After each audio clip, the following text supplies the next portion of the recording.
خیلی خوب، دیگه کافیه. وقتشه برگردیم سر کارمون. سلام عزیزم، شما هک شدید.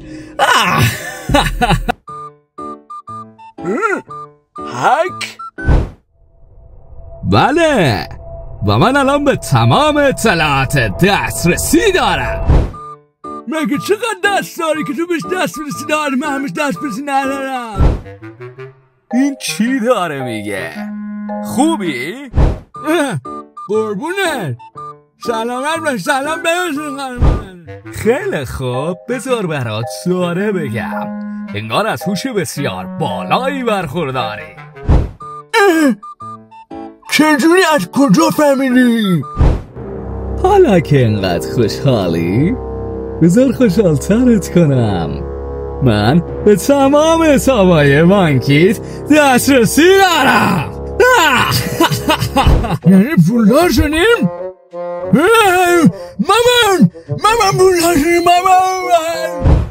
احمق، من الان میتونم تمام پولاتو بردارم. تو خدا به پولای من نردن. هر چقدر میخوای بهت پول میدم، فقط به پولای من نردن. داد و بیداد نکن، آروم باش. من برای این پولا انگشتم و از دست دادم. دیگه گریه و زاری فایده ای نداره. الان وارد حسابت شدم. تو خدا این کارو با من نکن. این دیگه چه کوفتیه؟